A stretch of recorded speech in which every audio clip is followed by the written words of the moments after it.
Wembanyama, with an 8-foot wingspan, will almost certainly be the top pick in next year's NBA draft. He's been preparing for the moment for years, and now we even doubt if he is really human. This fringe kid has been acting mysteriously for numerous times now, and it's been for years we were hearing about the world of future NBA prospects, but eventually things started to change in regard to the public perception. The international stage between his prominent runs in the U16 and U19 FIFA World Cups, playing against the best prospects in the world of NBA, and this was the time when things started to resolve and the intensity of mysteriousness reduced. However, there were quite some events that were pretty unbelievable. The night when everyone met Victor Wembanyama due to his remarkable game will probably be known for generations. This was the time when he played in a familiar setting. Now, without any change, this was the Wembanyama everyone knew. All it takes for fans to witness the sight of Wembanyama was a familiar NBA setting. Be the biggest game I'm playing. Quite frankly, everyone is just very excited to see who will be the lucky team to land the French talent for their roster at this stage of his career. Wemby has clearly got it all: a perfect height, athleticism, and good footwork, of course. What's on top of that is the aspect that puts him 2 steps ahead compared to the rest of the league. What's shocking to know is that Victor's height has reportedly changed, and now he's even taller, and here's where everything gets interesting. Seemingly, it might actually hurt his long-term prospects in the NBA, as his tall height is both ally as well as his foe. Thanks to the height which has enabled him to dominate everyone under the basket at the age of 19. Hit the subscribe button and press the bell icon for amazing NBA news. However, it is yet to approve this dominance on the North American continent.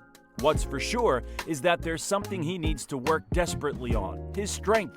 Having a height of 7 feet 2 inches is one of the tallest men for his age, but now there are reports that he grew 2 inches, which would make him stand a whopping 7-foot board.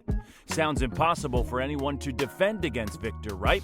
At 7 feet and 2 inches, he still manages to exhibit the skills of one of the most dominant centers with all-around abilities in the league. But at 7'4", I think we now know the limit for Wemby is the sky. And even though his huge change is something that has given birth to the idea in our minds that there will be a boost to Wemby's performance and another addition to his skill set, this is far from the truth. Not only for a basketball player, but also for a normal individual.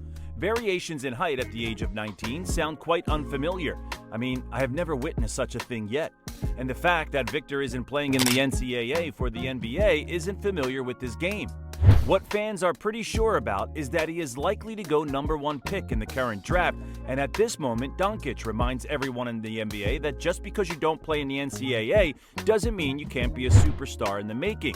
The question here is Wemby's height enough for him to conquer the world? Above that, other reports of him being taller than 7 foot, are they really true? Tall height dudes like Yao Ming really needs a lot of muscle if they want to go against the likes of Shaquille O'Neal, and with some major changes in the games for the NBA centers, as they're now more oriented towards shooting the bar from the outside in the mid-range, the defense skill set demands for a good body mass. The game between the USA and France shows how Wembanyama was guarding Kenny Lofton, which surely was challenging, as Kenny is a basketball player known for his weight, and yet, let's just keep aside the height difference. Would Wemby be able to automatically lock down the USA prospect on the defensive end of the court? As the game shows, Lofton was able to navigate his way throughout the defense of Wemby, the giant, as he is 8 inches shorter. Well, what Wemby desperately needs to work on is his weight. Comparing the French giant with Anthony Davis, who has been playing for quite some time, of course the difference is pretty visible. Davis has a lot more muscle compared to the Frenchman, but the most fragile centers. The lack of weight is also something that can possibly contribute to a bad offensive shot and body injury. For this comparison, we can take is the NBA doing anything to protect the giant Frenchman from suffering a ticking time bomb injury on any part of his body? What we know from reports is that agents have been in continuous efforts to persuade Wembanyama's agents to shut him down until the draft begins, and that's probably because Victor has already proven to the world that he is the #1 pick, and there's nothing else to be proven. With all that being said about the giant Frenchman, what are your thoughts? Would Wembanyama potentially be one of the best players in the world if he puts in the work? Has he really grown by an additional 2 inches? Let us know in the comments below.